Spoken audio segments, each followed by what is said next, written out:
So Oliver Jordan from the School of Pharmaceutical Science or University of Geneva, and you will tell us about some of your strategies in detection of prostatic cancer metastasis through lymph nodes.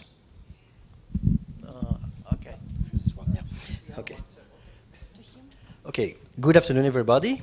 I would like first to thank the organizer for the kind invitation to share some thoughts and preliminary data on the development of a nanoprobe for the detection and treatment of prostate cancer lymphatic metastasis. So first, prostate cancer is a major health burden, representing 30% of all cancer in men, and it's actually second to lung cancer in terms of cancer-related death. Prostate cancer metastasizes to sentinel lymph nodes first, and then to further lymph nodes, and finally to organs, and most frequently to bone. Actually, 85% of prostate cancer metastases go to bone. So it's very critical for the clinician to be able to proceed to correct lymph node staging in order to have a successful treatment planning. However, still to date, there are very limited tools for the detection of metastasis in lymph nodes. A contrast agent called Cinerem, which actually was used to stage lymph node status, was withdrawn from the market due to a lack of specificity. So there is still a very urgent need to detect, and if possible to treat, prostate cancer metastasis. So our approach to this goal is to combine imaging and thermotherapy. For this, we selected iron oxide nanoparticle, which can serve as on one side a T2 contrast agent. You all know that iron oxide nanoparticles shortens dramatically the T2 relaxation time, which helps to obtain, when you have accumulation of these spines, for instance in the liver here, very dark areas, hypodense areas. On the other hand, this iron oxide nanoparticle can dissipate some heat when submitted to an alternating magnetic field, appropriate magnetic field, and then when accumulated in the tumor, generate some heat temperature gradient, which can lead to apoptogenic death within 1 or 2 days, provided to reach temperature of at least 42 or 43 degrees. So this is called thermotherapy, or also known as hyperthermia. So our partner from Switzerland Institute of Technology designed iron oxide nanoparticles, which possess both a very high relaxivity, about 1,300 per millimole per second, which is 20 times that of Resolvist, together with a very high ability of generating heat, 2.6 nanohenry meter square per kilo, which is relatively far above the usual values of 1.5 to 2 reported in literature. This is due to actually the very high crystallinity of the iron oxide core. So now we have particles which are both imageable and can dissipate heat. We should code them with some targeting moiety. And our approach to target prostate cancer cell is to select already known targets. And we choose actually the prostate-specific membrane antigel, which is an extracellular glycoprotein of type 2, overexpressed in the prostate cancer cells, about tenfold that of healthy tissue. PSMA is used in clinics to image hormone-resistant prostate cancer as well as metastasis. So now the ligands to detect PSMA, we stick to known ligands, antibodies first. So you maybe all know the G591 antibody, which has been used in radiopharmaceuticals and immunotherapy in order to target prostate cancer cells. In our hands, antibodies are not so adequate when coming to lymphatic targeting, because we need small size, and grafting antibodies onto such iron oxide particles may lead to very bulky constructs. So we did not retain actually the antibody, but focused on the aptamers, which are single-strand oligonucleotides, which have a very strong binding affinity and some advantages, namely a very fast binding kinetics when compared to antibodies, still preserving a very high affinity. So we selected the A10 aptamer, which has been used in clinical trials. Maybe you remember the clinical trials from Bind Therapeutics for the acurine, these docetaxel-loaded particles. They've been led through phase 1 using this A10 aptamer. And well, we'll present you actually the result for aptamer. We also use small molecules, which are about 300 Dalton. The Acupa is a urea-like molecule, which also can target with a high affinity the PSMA. So now we choose our ligands. The construct that we designed actually is shown here. We have the iron oxide nanoparticles with a biocompatible hydrophilic coating for steric hindrance, which is coupled through azide-BCO click chemistry, a copper-free click chemistry, to our aptamer through a spacer to provide some flexibility and in order to display the aptamer to the target. The aptamers can be also advantageously modified in order to avoid degradation by adding an inverted T cap and a fluorine to avoid degradation by exonuclease or RNAs. So this is the construct we are testing. First, binding to cells. Shown here are confocal fluorescence images obtained after incubation during a half an hour at 37 degrees of the aptamer, which is fluorescently labeled with C5, so red color. We also tagged the membrane in green. And you can see here with the LN cap cells, which are actually lymph node, obtained from lymph node metastatic cell line, and which display actually the PSMA. You can see that we have a binding of the aptamer not only on the surface, but also some internalization after half an hour. And this is a fusion image.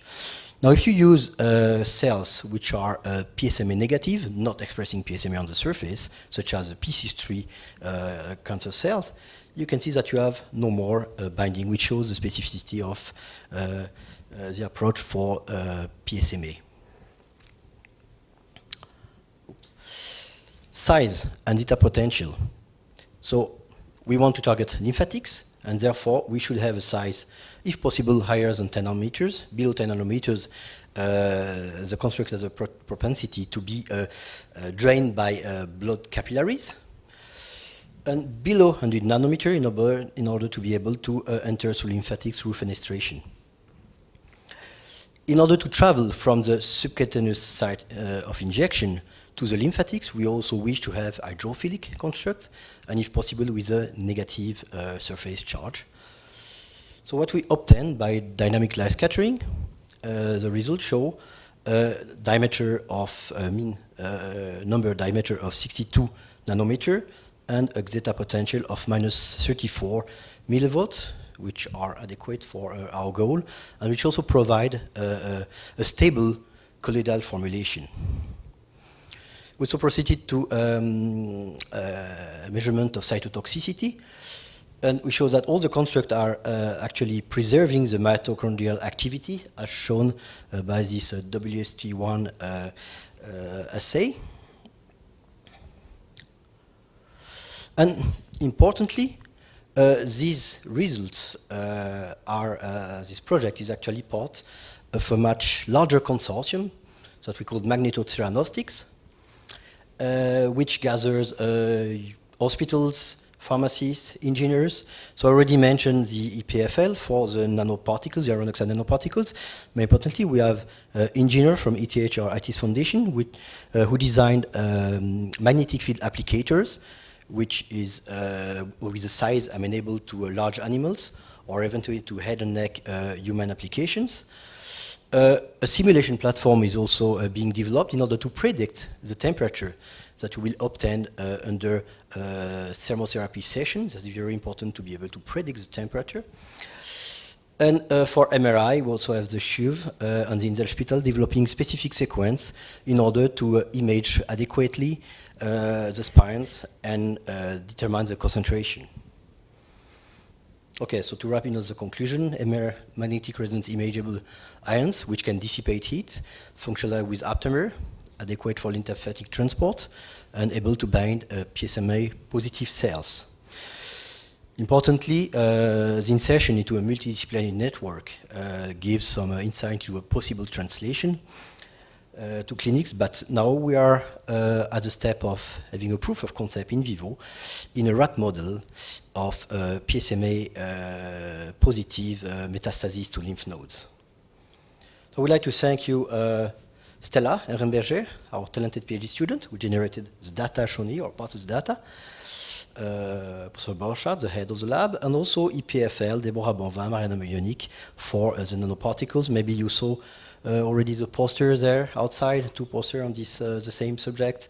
Swiss National Fund and the Swiss Nanotera Initiative for funding. And finally, you are all welcome to a small meeting we're organizing on nanomedicine in cancer therapy, so very close to our recognition here, from research to clinical application, which will be held in Geneva, February the 2nd to the 3rd. We hope we will have this beautiful weather in February. Certainly, yeah. Yes, I have a confirmation from behind. So thank you for your attention.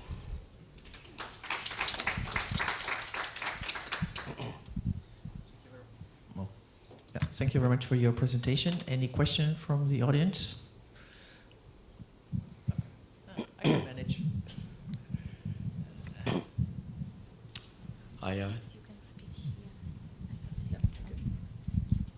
Very nice presentation. I'd like to go back to your aptamer labeling of your LNCap cells. Do you know if the LNCap contains the AR mutation? Do you know if you would still get the same specificity to other types of AR positive cells, prostate cells? Because there are many types of prostate cells, from what I understand, and LNCap behaves particularly because of a particular mutation, which allows it to become resistant to Casodex treatment, etc. So I wonder if you've looked at other types of AR cells. No, we just looked at LNCap and PC3. Actually, we have been first proving that PSMA was actually presented on the surface of those cells. So we checked that, definitely, and there is none on PC3, and there are on LNCap as expected. We did not try all the cells. These are androgen-sensitive cells, so they have very peculiar behavior. We didn't try other PC3 PSMA positive cells, which could be an idea, but the idea was just to show that we have some binding affinity in vitro. It would be nice to see PC3 compared to PC3 AR, because you have the endogenous, exogenous expression of AR in PC3 to see if that makes a difference. That could be a nice asset too. Thanks. Okay. Any other further question? Now we have to. If the tumor cells change their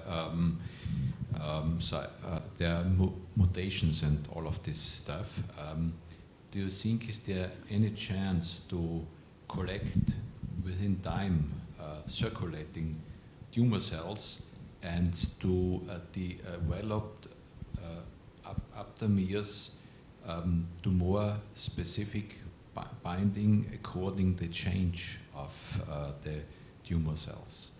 So within time to co-incubate tumor cells which change their behavior to make to keep the aptamers sharp for binding over time.